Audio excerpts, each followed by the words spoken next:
Hello and welcome to another episode of the Nick Rodriguez podcast NFL recap show, and it's officially Super Bowl week. We're going to talk today, of course, about the Super Bowl. We're going to get into Rams, Bengals, everything going on with that game, maybe a little prop bets that we're thinking of heading into that game. But we're also going to talk about the Pro Bowl. How can we fix the Pro Bowl? How can we make that a little bit better? I think part of it is it's such a violent sport. So we're going to try to dive into that and fix that. But before we do that, welcome to the show, Charles, and it's finally Super Bowl week.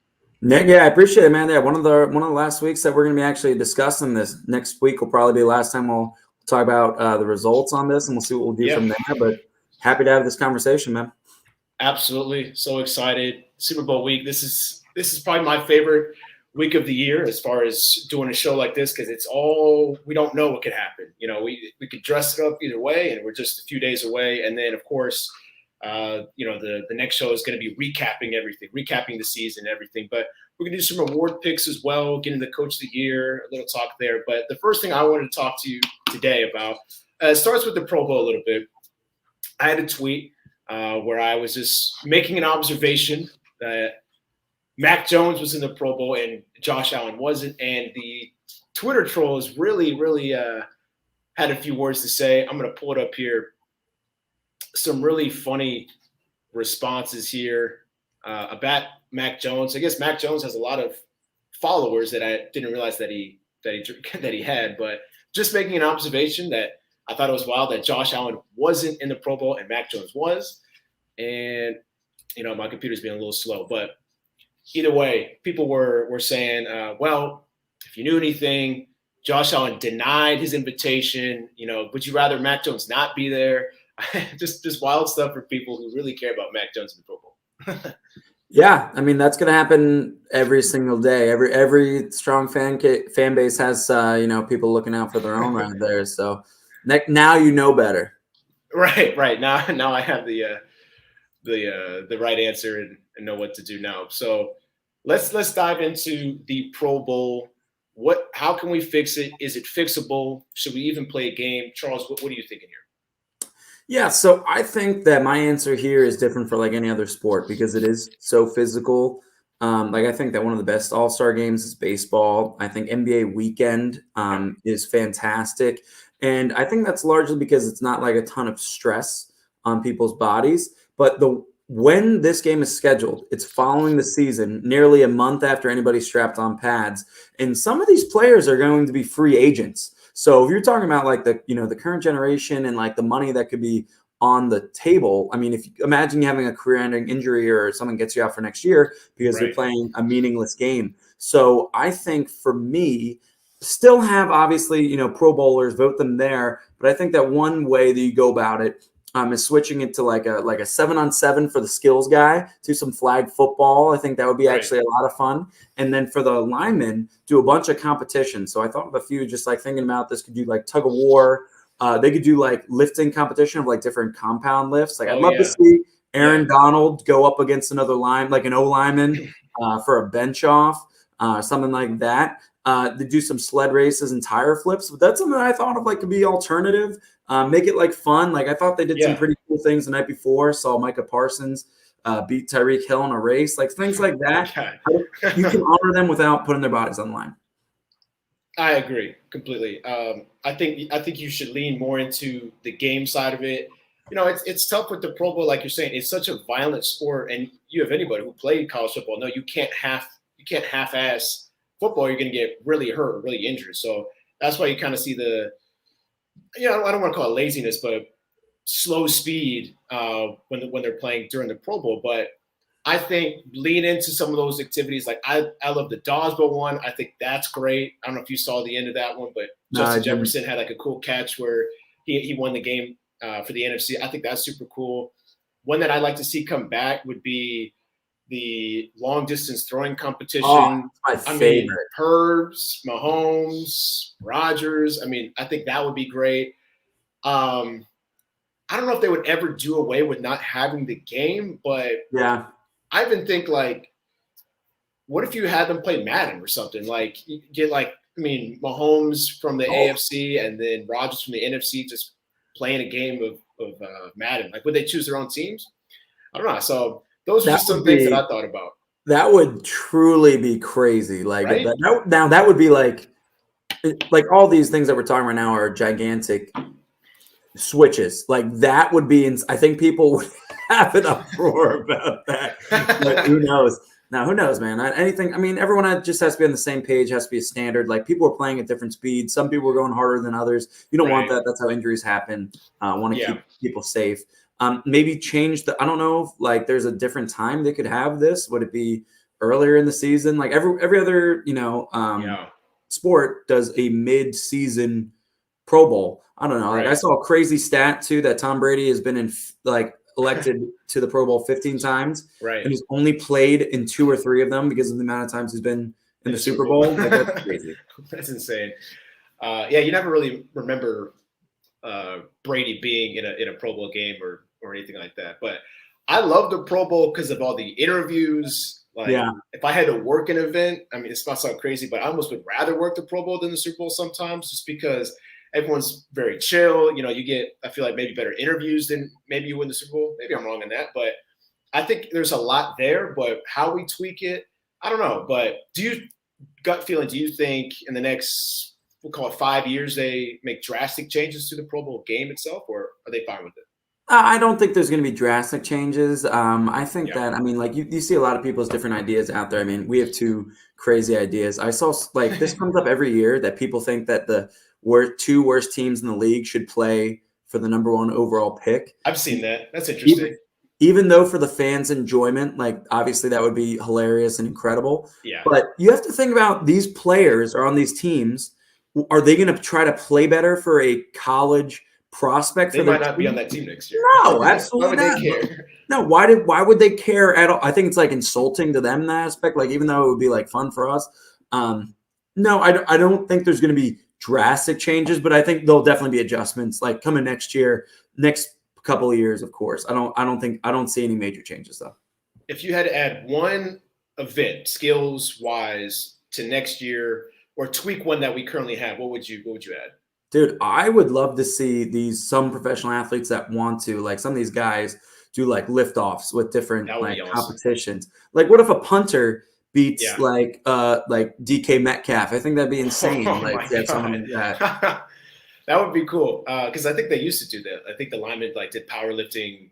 Oh, really? I think they did like a while back, but maybe I'm wrong in that. Bring it back then. Yeah, mine would be the deep throw pass. I would love to see all those guys compete in that. Josh Allen, like that would be awesome. Awesome. That would be sweet. I always like that one. That's always entertaining when it comes back. Definitely. All right, so now we're going to go ahead and get in some awards here. We're going to talk about our MVP picks, Coach of the Year, Defensive Player of the Year, and Comeback Player of the Year. Let's start with the Comeback Player of the Year award. Charles, who is your Comeback Player of the Year? Yeah, there are several candidates here. Like I thought about Dak. I even thought about guys like James Conner, who just completely popped off this year. He was fantastic. But I think it has to be Joe Burrow. I mean, just with where they've gotten right now, I think a lot of these awards are going to be Bengals, Rams oriented, just because of teams that go this far always have, obviously they made it this far for a reason. So I think Joe Burrow is the Comeback Player of the Year for me. How about you? I agree. I always feel a little bit weird having a Comeback Player of the Year when it's only their second year, but what he's done, not only improving himself, but also, taking that team to the Super Bowl, coming off an ACL injury. So I think he's my selection as well. Nick Bosa. I know a lot of people are a fan of Nick Bosa as well. My only reservation with Burrow, and I don't know how you feel about it, is just picking a second-year player. Is a little strange to me, but I mean, he's been balling, and so I end up agreeing with you and going with Burrow. No, that's a good point, though. I mean, I guess Comeback Player of the Year, you have to be established first for that to happen, right? So I think I saw that Dak was favored for that award, and that would make sense to me as well, honestly. Even though obviously their season did not go as planned, I mean, he would be deserving as well, I think. I agree. Moving over to the Defensive Player of the Year award, who would you select for a Defensive Player of the Year? Yeah, I think we might agree on this one too. I feel like this is one that's like pretty clear cut. I think to everybody now, it's TJ Watt. I mean, him tying the all-time sack Yeah. record. I mean, he was like willing his team, the Steelers, to a potential, to the playoffs. I mean, he had just a purely dominant year. Like, I know other candidates could be Micah Parsons. I mean, he's definitely going to be rookie defensive player of the year for sure. Yeah. Also Trayvon Diggs, but mine goes to Watt. Yeah, for me, it came down to those two guys, Micah Parsons and TJ Watt. We do agree here. I mean, the sack record, people are going to give him less credit just because he gets one extra game. It doesn't matter to me. I mean, he was unreal. Like you said, he led that Pittsburgh defense to get a playoff berth. And we've talked about it numerous times where we didn't even feel like they were deserving I mean, no one thinks they're a better team than the Colts, but they willed their way and they got in there. So we agree 2 for 2, both taking Burrow and TJ Watt here. Our next award here is going to be Coach of the Year. And I think we disagree on this one. Who do you got for Coach of the Year? Yeah, I hope so, man. At least we have to find something we different. Mine, for me, there's a ton of deserving coaches. I mean, every year there's a ton of deserving coaches. Teams that it depends like what you make that definition of. Like, I think that guys like Nick Sirianni should have been considered at least like top 5 for turn around a team that no one counted the Eagles in. Like there's plenty of really good coaches, but mine is going to be Zach Taylor for the Bengals. I mean, they literally had the 5th overall pick in the draft this year, and now they're in the Super Bowl. And obviously they have fantastic performances from Burrow, Chase, and company, and other individuals on the team. But that all starts at the top right there. I'm a firm believer that leadership does matter, and that in terms of the organization, where you're going. I mean, clearly he has motivated this team, and mine's going to Zach Taylor. That's a great pick. That's a good pick. I mean, obviously, where they've been, where they started, where they were last year, a lot of people doubting Zach Taylor. I still don't think Zach Taylor's getting a lot of credit. You don't really hear that a lot. It's all Burrow and Jamar, which are obviously great players, but I think Zach Taylor deserves a lot of credit. To me, it came down to 2 different guys, Mike Vrabel of the Titans and LaFleur of the Packers. I thought LaFleur really did an excellent job. He might end up winning it. I don't know if he's the favorite or not, but man, what he did this year was really impressive, winning that 1 seed. I ultimately go with Vrabel though, just because of what he had to deal with as far as losing, King Henry for that one time and still walking down the number 1 seed. They end up losing to Cincinnati in their first game in the divisional round, but Cincinnati, we know, is a really tough team. So I end up giving Vrabel because I think that he was so consistent throughout the whole year and he was working with less. Packers, he's got Rodgers, he's got DA, he's got Jones. So slightest of edges, and I would put Vrabel 1, and I would go LaFleur 2. But we'll see who wins out.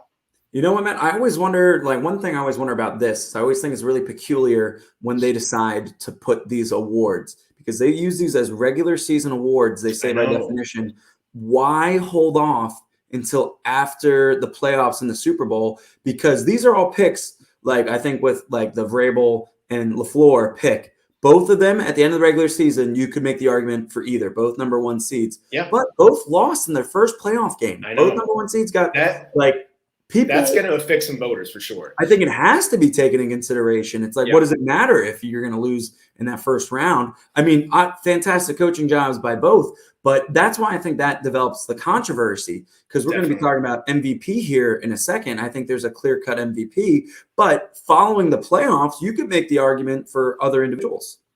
Which is tough. Because you say it's a regular season award, and it's hard, even if you say that, it's hard not to witness both number 1 seeds losing their first round. So it's hard to train your mind to kind of go back to that. But we know the NFL has to do their awards show, which I don't think anyone watches the awards show, but only to see who wins MVP and everything. But yeah, you're right. It definitely, even for your Eagles coach Sirianni, he had an excellent season. I think he's an underrated pick for Coach of the Year, but how is that going to look, him losing to Tampa Bay? I mean, a really good team, so it can affect the way, people vote.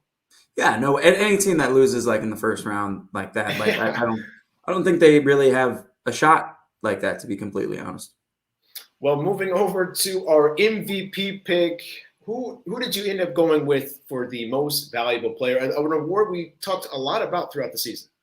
Yeah, there's ebbs and flows to this 100%. And I think it's a clear cut. And I mean, who knows if voters start taking into consideration that Brady has retired, because I think there's a clear 1 and 2 with Rodgers 1 and Brady number 2. But who's going to be nostalgic about that and think about what happened? I mean, Brady won a playoff game if we're talking about regular season versus playoffs. I think Rodgers is going to take the vote home if it's not like a biased crowd. Like you heard about that one person in the media who said that he would not vote for Aaron Rodgers because he doesn't think he's a good guy. His vote should be taken away immediately. What an awful thing, biased thing to say. I know. But I think he takes it home. It would be shocking if he did not, to me. I do too.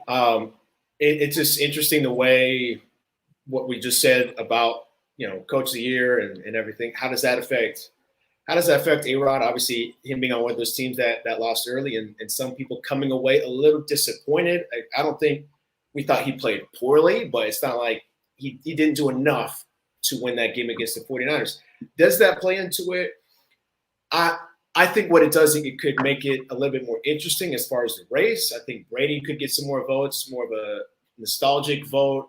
But I think A-Rod was so good throughout the year, so dominant. I mean, his that's what he's so special is. He can make those throws, and his interceptions are so rare because he's so careful and he's so smart with the football. So I think throughout the season, I think he was proved to be the guy. And as we said earlier in the season, that whoever locks up the number 1 seed is kind of who I'm going to go with for MVP, and end up being Rodgers and the Packers. So I think he gets his 4th MVP. Nick, I have an impromptu question to ask you about this. Let's say that I changed the rules. I'm the NFL commissioner going forward, and I changed the rules that all of these awards, consider the postseason. So you get to consider regular season, postseason, any play in between after the Super Bowl, 2 weeks after the Super Bowl, MVP is named. Right. Who would you take at this exact moment? Right now, prior to the Super Bowl, knowing all that you know about the season, if it's not Rodgers, who do you take? Josh Allen. Allen? Yeah, I think I go Josh Allen because of, what he did in the regular season was very impressive. Beating New England the way he did that game to take the lead in the AFC East and they ultimately hold on.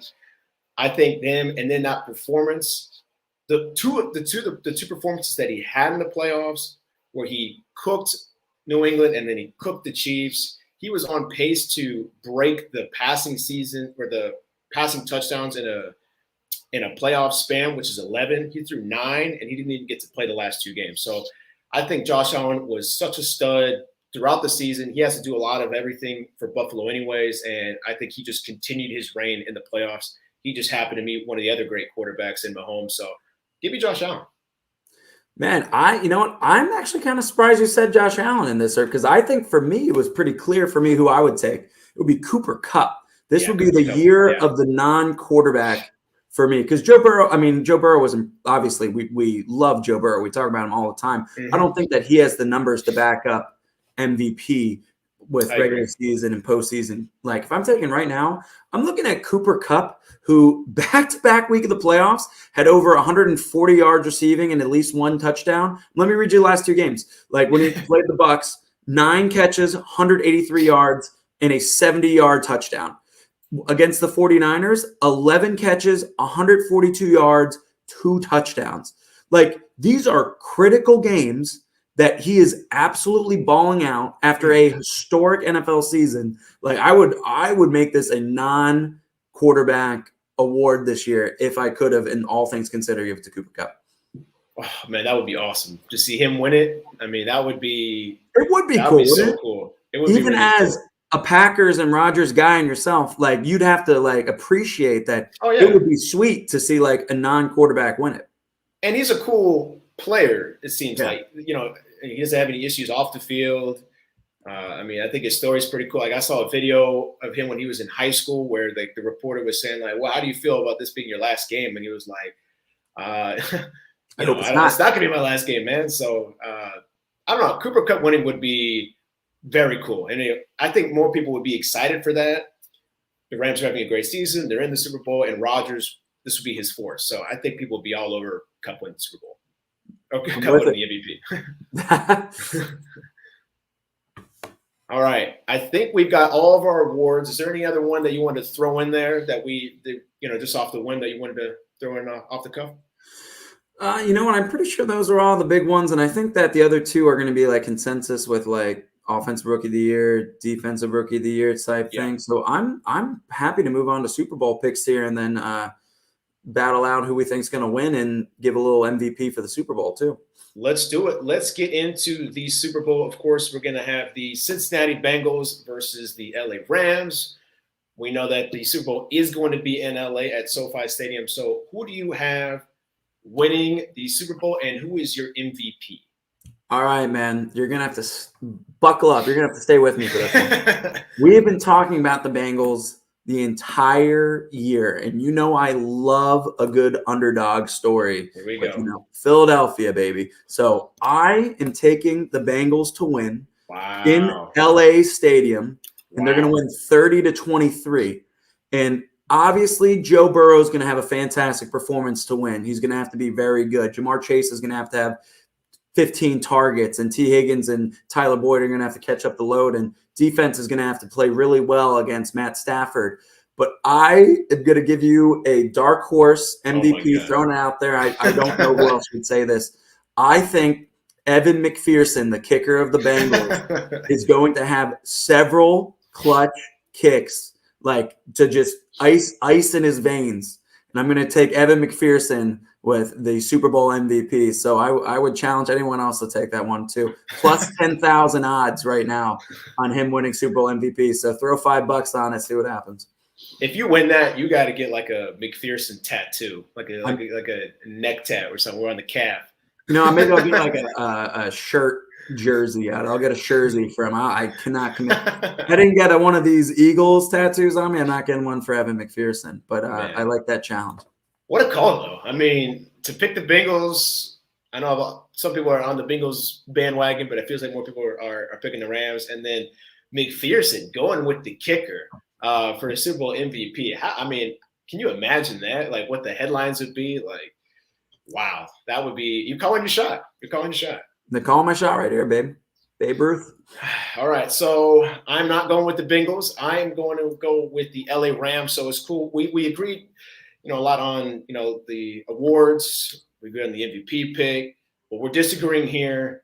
And I like when we disagree. We don't talk about it when we do these. We both jump in the dock at different times. So he took the Bengals naturally. I took the Rams naturally. We're kind of sitting on it for a few days. I think the Bengals are really going to hang in there, but I think with Cooper Kupp and Stafford and McVay is going to be key, and they're going to push. They're going to just get by. I could see like a late Joe Burrow interception or, the Rams kind of pushing it. The Bengals could be leading with a few minutes left, and then the Rams just kind of take it over. But I think it's going to be back and forth. Give me the Rams beating the Bengals 31-27. And just to play the odds, I'm going with Stafford as MVP. I think Kupp's going to have a great game, but I also think Stafford's going to be cooking and having a good game. So I'm just going odds as far as MVP. And I would love to see Stafford win MVP. That would be just a great story for him.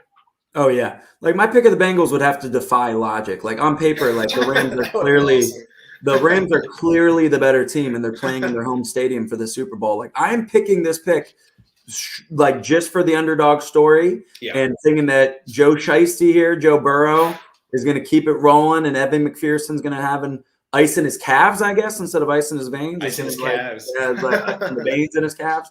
No, I think it's going to be a really good one. I'm going to be happy for either of these teams. Lots of people to be happy for on either side. But I just want to see a great game, I think it's really cool because as far as just in recent memory, can you think of a time where, both teams seem to be cool to root for? Like there's a storyline for, everyone loves Joe Burrow and Jamar Chase, and the Bengals are all of a sudden like a hot team, and LA Rams, most people hate things in LA, but everyone loves Stafford because they know what he went through in Detroit. Yeah. I think most people like McVay and Aaron Donald and probably Jalen Ramsey too. And, I think there's a lot of people rooting for Odell. I think that's big as well. So I don't know. It's very cool to I think I'm going for the Bengals, but I'm kind of going for the Rams because I picked them to win and you want to be right. So I just want a good game. It doesn't have to be an all-time classic, but if it's a good game, that'll be awesome. Yeah, I think the last time that anybody was happy for whoever won was Chiefs 49ers for, Mahomes didn't win a That Super was a Bowl at that great time. one. That was yeah. It was like lots of like you're happy for each side. Yeah, But the last time the definitely. Rams were in the Super Bowl, that was like quite literally the worst Super Bowl I've ever seen in my life with the Patriots. It was just so boring, no Oh, that offense. one in It Atlanta. was it Yeah. was pretty brutal. So I'm really hoping to see a good one here. That's all I want. Just to do some, I guess we'll call it Super Bowl bets or something like that. We were kind of talking pre-show and we disagreed, but hearing your thoughts and people listening and watching this later, what you guys think, who is more likely to take home the Super Bowl MVP award if their team wins? Jamar Chase of the Bengals or Cooper Kupp? I think that in the situation that we'd be choosing the MVP based off of those two players to be more likely, I think mine would be Cooper Kupp Yeah. because I think that he just. I mean, you've seen the last few weeks. I just read out his numbers for the last two games. Like he carries this team, and these are not a lot of of course he gets some deep passes, but a lot of these situations he makes magic happen. Like after getting the ball in his hands and gets yards after the catch. So I think if I foresee, that's only because I think that if the Rams win, I think it's going to be their strategy that they've been utilizing with their offense going through Kupp versus the Bengals is going to be such a team effort that I think there's going to be a few viable options. But what do you think there? I'm going to go with Jamar Chase. You make a great point with Cooper Kupp, but I just think if the Bengals are going to do it, it's going to be Burrow and Chase, Burrow and Chase, and Chase and Burrow again. And he's just so electric. He can do everything on the field. So I think he could have a monster day. And I just think it's also, I guess I feel slightly better about it that he could take it over. He could take it over a Burrow than I guess Cook over a Stafford. I don't know, but having a wide, I mean, what if Kupp comes home with Super Bowl MVP and regular season MVP? I mean, that'd be pretty. You're the wide receiver. That'd be pretty awesome. That would be something. That would be something, man. I mean, I would have no complaints about that. Awesome. Well, I am so excited for this Super Bowl. Just days away from watching the end of this regular season. To wrap up, before we go to the Super Bowl, how would you describe, this playoffs, this postseason, doing the pod? What are some words to kind of close out the season before we head to the Super Bowl? Yeah, so I mean, obviously biased. Like, obviously, Eagles Super Bowl run was so much fun for me. But this, outside of like my team contending, this has been the most fun playoffs I've watched like in my entire life. Yeah, at least in a long Like, time. it's just been a treat for football fans this year. I mean, NFL viewership is really going all the way up. Yeah. And lots of great players. I mean, we're seeing two teams, neither of which their teams have won the Super Bowl within some recent history. So a lot to be happy about. It's not the typical Brady, the Bradys of the world that are typically there that have been for half the Super Bowl since he's been there. And doing this podcast along the way has been a lot of fun to catch up every week and see where our heads are at and then rewatch that and then make different picks. So it's been a lot of fun, man. How about yourself? Completely agree. I mean, usually when the Packers lose, when they lost to Seattle in 2015, just heartbreaking. And I don't even want to watch any more of the playoffs. So, I mean, like you said, this is one of the most fun games, not just close, but they're like really, really high quality games. And each round has been extremely special, and it's been fun doing the pod with you. We have at least one more, so to recap the pod. But everyone, enjoy this episode. Let us know in the comments who you think is going to take home the awards. Let us know who's going to win the Super Bowl, and we'll see you guys next week to recap. Yes, sir.